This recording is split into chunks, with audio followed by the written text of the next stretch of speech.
Hi guys, இன்றைக்கி நம்ம movie ரிவ்யூவில் திருக்குறள் இந்த படத்தோடைய ரிவ்யூ தான் பார்க்க போகிறோம். இந்த படம் இப்போ தமிழில் தேட்டர்ஸில் அவைலபிளாக இருக்குது, மறக்காமல் செக் அவுட் பண்ணி பாருங்கள். இந்த படம் உலக பொதுமுறையாம் திருக்குறள் எழுதிய திருவள்ளுவர் அவர்களுடைய வாழ்க்கை வரலாற்றை சொல்லும் ஒரு வாழ்க்கை வரலாறு சிறப்புமிக்க படமாக உருவாகியிருக்கு. இப்போ இந்த படத்துடைய கதையை பார்த்துடலாம். வள்ளுவ நாட்டில் கலைச்சோழன் அப்படிங்கிற ஒரு கலைஞர் ஒருத்தர் இருக்கார். இவர் தான் திருவள்ளுவர். இவருடைய ஒய்ஃப் தனலட்சுமி, அவங்களுடைய குழந்தைகள் இப்படி ஒரு சந்தோஷமான ஒரு லைஃப்பை வாழ்ந்துட்டுருக்காங்க. ஒரு கட்டத்தில் உலக பொதுமுறையாம் திருக்குறளை நம்ம எழுதலாம் அப்படின்னு சொல்லிட்டு அவர் முடிவு பண்ணுறாரு. திருக்குறளை எழுத ஆரம்பிக்கிறாரு. அந்த சமயத்தில் போர் வருது. மக்களுக்கு எல்லாம் ரொம்ப அச்சம் கொள்கிறாங்க.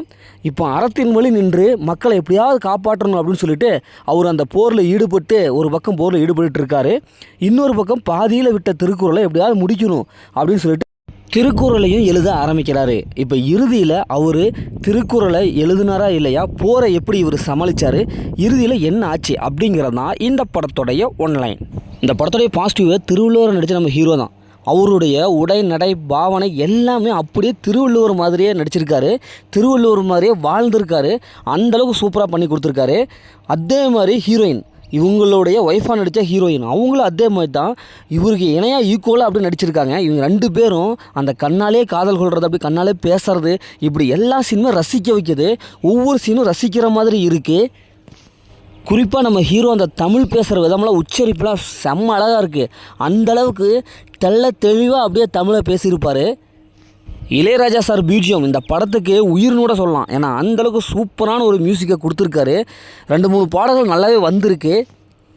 எட்வின் சகாய் இவங்களுடைய சினிமோட்டோகிராஃபிக் ஒளிப்பதிவு சூப்பராக கொடுத்துருக்காரு. அந்த காலத்தை அப்படியே நம்ம கண்ணு முன்னாடி அப்படியே காமிச்சிருக்காரு.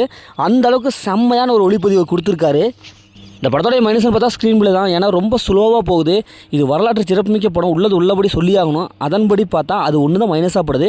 எனக்கு சூப்பரான ஒரு வரலாற்று சிறப்புமிக்க ரசிக்கிற மாதிரி படம் வேணும் அப்படிங்கிறதுக்கு இந்த படம் ஒரு ஒர்த்தான மூவி தான். இந்த படத்தை ஃபேமிலியோட பார்க்கலாம். படத்தில் அந்த மாதிரி சீன்ஸ் எதுவுமே இல்லை. மொத்தத்தில் இந்த படம் எப்படி சூப்பராக இருக்கா, சுமாராக இருக்கானா, இந்த படம் ஒரு ஒர்த்தான மூவி தான்.